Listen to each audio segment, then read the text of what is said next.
bura dünyanın ən təmiz və ən gözəl şəhərlərini xatırladan Şəmkir rayonunun Zəyəm qəsəbəsidir.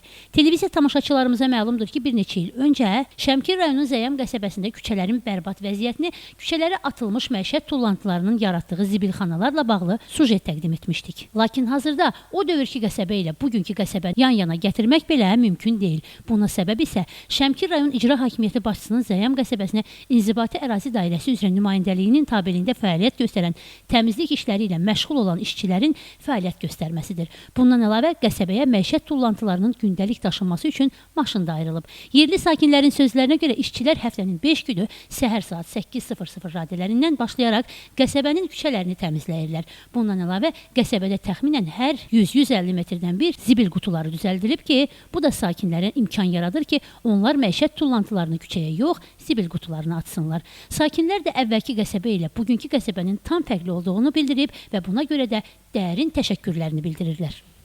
Hər gün demək olar ki, təmizləyirlər küçələri, süpürürlər, əməkdaşlar sağ olsunlar. Çox yaxşıdır, çox təmizdir, yəni həmişə belədir, bu vəziyyətdədir. Uzun müddətdir ki, belədir. Zəmdə bütün texnikalar küçələrdə gəzir, zibillər yığılır. Dacı vaxt var idi, zibillər qəsəbənin mərkəzində tökülürdü.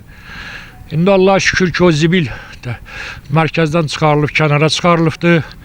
Zəmdə çox gözəl təmizlik işləri olur. Həftənin 5 günlük iş günüdür. Onun saat 8-dən maşın hər əraziləri var, ərazilərindən çıxır.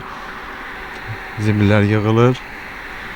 Həftənin 4-cü günü və yolların qırağında olan əllərində salafanla gəzib zibilləri təmizləyib yığırlar. Lakin sakinlər qəsəbənin suvarma və içməli su ilə bağlı problemindən də danışıblar.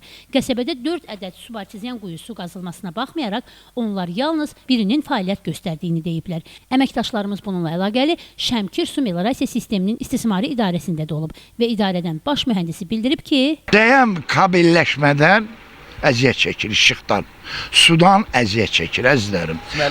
Bəli, içməli su, arteziyan, subarteziyanlardan buna çox ehtiyacımız var. Zəyəm qəsəbəsini su ilə təmin etmək üçün əsasən Zəyəm çayından və subarteziyan quyularından istifadə olunur. Son dövrlər baş verən iqlim dəyişikliyi ilə əlaqədar yağıntıların az düşməsi nəticəsində hal-hazırda da Zəyəm çayında su yoxdur. Həmin kəndlərdəki vətəndaşlarımızı, su istifadəçilərini Zəyəm çayı ilə su ilə təmin edə bilmirik. Bunun müqabilində həmin kənddə mövcud olan subarteziyan quyularından istifadə olunur. Eyni zamanda keçən il ərzində də həmin kənddə 4 ədəd subarteziyan quyusu tərəfimizdən əsas təmir planına salınmış və təmir olunmuşdur. Bu problemi də aradan qaldırmaq üçün Zəyəm çayından çəkilmiş 26 kilometr uzunluğunda boru xətti var. Həmin boru xəttindən də həmin hissənin bir hissəsində boru tərəfimizdən su verilmiş, su ilə təmin olunur. Digər hissəsinin də təmin olunması istiqamətində tərəfimizdən işlər davam etdirilir. Cəmilə Nəsir qızı, Kəmran Əskiparalı, Sənan İsmailova, Həcər Həsənova bugün informasiya proqramı üçün.